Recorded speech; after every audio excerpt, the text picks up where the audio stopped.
पूरा व्यक्ति मिलाता है, कलाम मिलाता है, तो आपका असर नहीं पड़ते है। वो हिंदू या मुसलमान है, और इंडिया आके आप भूल जाता है। आप बोलते हैं इसको नाम कर दो, उसको नाम कर दो, ये सब इन्विटेटर्स है। मैं तो कहेंगे आप सबसे बड़ा इन्विटेटर्स है, आपका सरकार है। आज आप जबरदस्ती हमारा सरकार को कंट्रोल किया है, प्रेसिडेंट रूल चल रहा है, तब भी हम डरेंगे नहीं। जो डरते हैं वो मरते हैं, जो लड़ते हैं वो जिंदगी में कामयाब होता है। बंगाल में लहर चल रहा है, परिवर्तन का लहर। ये सनातन जीतेगा, सनातन जीतेगा इस बार। बहुत अत्याचार किया बांग्लादेशी मुसलमान घुसपैठिया घुसा के बंगाल में लाभ जिहाद, लैंड जिहाद, वोट जिहाद, और हमारी 6000 गांव में सांख बजाना बंद कर दिया, दीपदान करना बंद कर दिया। तुलसी माता के मंच नहीं है, सब मात शीतला का मंदिर से लेकर महादेव का मंदिर तक नहीं है। 6000 गांव में ये जमाती का हाथ में जा रहा है। इस बार राष्ट्रवादी जनता, सनातन जनता हमारी संस्कृति को रक्षा करने के लिए, धर्मीय संस्कृति को बनाने के लिए एकजुट होकर इस बार परिवर्तन करेगा। The political temperature in West Bengal has sharply risen, and this time the battleground is not just political, it is deeply symbolic.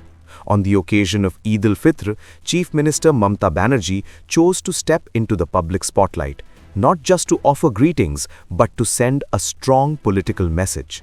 Speaking after Eid prayers in Kolkata, Mamata Banerjee directly targeted the Bharatiya Janata Party and the Election Commission. Her tone was combative, her message was clear.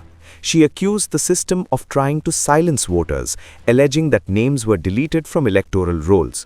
She framed this as a fight for rights, not just votes. And she positioned herself as the defender of every community in Bengal. दूसरी बात ये हो सकता है बहुत सारे आदमी को नाम काट दिया एफआईआर में, जिसको लिए हम कलकत्ता से, दिल्ली से, सुप्रीम कोर्ट से, कलकत्ता हाईकोर्ट से पूरा दौड़ाया, लेकिन तब भी हम आशा रखते हैं कि लोगों को इज्जत रखता हो।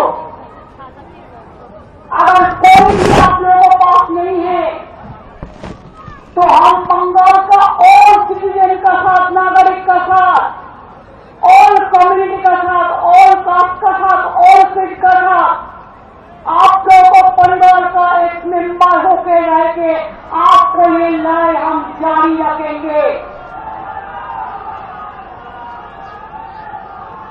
रोशनी अगर रुकावट है तो उसको अरे मोबाइल बरकत छीनना है।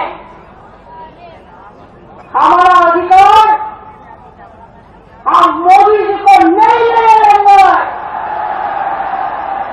हमारा एक ही काम है, अब सऊदी अरबिया जाके हाथ मिलाता है, मिलाइए।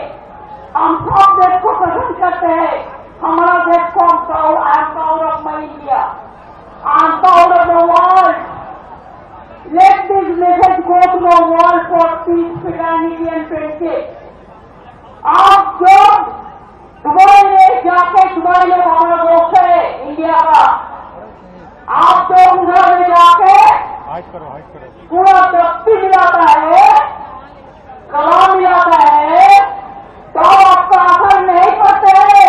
वो हिंदू या मुसलमान है, और इंडिया आके आप भूल जाता है।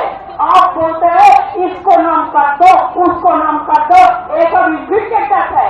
मैं तो कहेंगे आप सबसे बड़ा इन्विटेटर्स है, आपका सरकार है।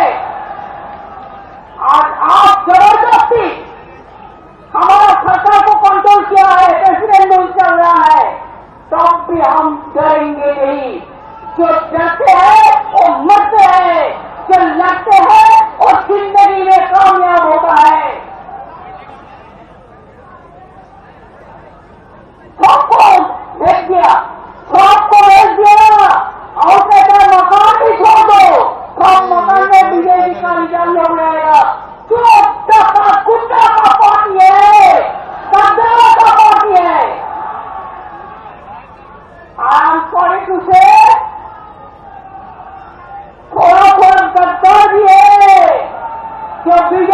5 रुपये लेके वोट बांटने का खेल में खेल रहा है। मैं इसको कहेंगे मुद्दा लाख बुरा चाहे तो क्या होता है, वही होता है जो मंदिर खोदा होता है। कि हमारा दिल में तमन्ना है, साथ का तमन्ना आज हमारा दिल में है। देखते हैं जो किस्सा बात कथिल में है। और एक बार हम विश्वास करते हैं आपको जो रोजा अल्लाह ने कबूल भैया आपको आशीर्वाद दे, आपको दुआ दे, आपका शुभकामना दे, आपका परिवार अच्छा से रहे, हिंदुस्तान अच्छा से रहे, बंगाल अच्छा से रहे। और जो बंगाल को टारगेट करे वो जहन्नम में जाए। खुदी को पर गुलाम दिखना, खुदी को पर गुलाम दिखना हर तब्दील से पहले खोरा बंदे से खुद पूछे, बता तेरी इरादा क्या है।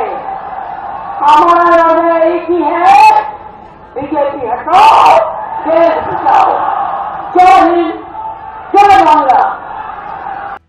The language was emotional, even poetic at times, but politically it was sharp.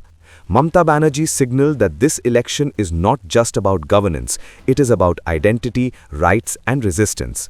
She warned against what she described as attempts to control the state and impose central authority. And she made it clear she is ready for a fight.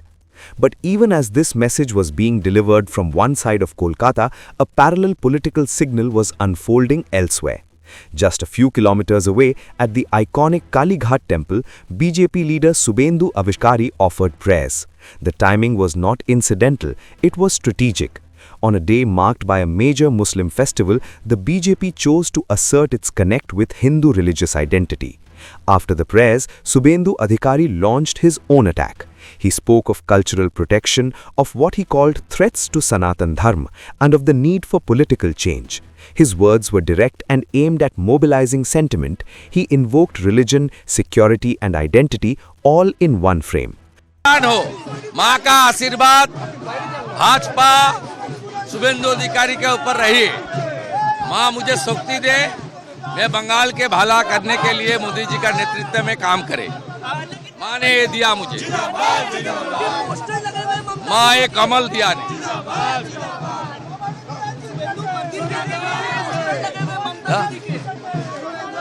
अरे political slogan था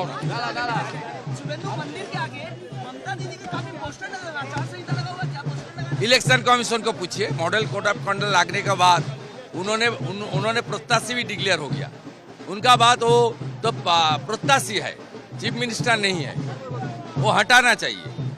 ये violation of model conduct है, लेकिन वो तो घटिया काम करता है, इसमें कोई फायदा होने वाला नहीं है।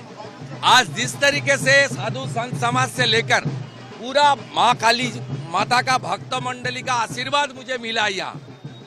आप देख लीजिए, आज शनिवार है, माँ का दिन है, किस तरीके से आशीर्वाद मिला है देख लीजिए। बंगाल में लहर चल रहा है, परिवर्तन का लहर।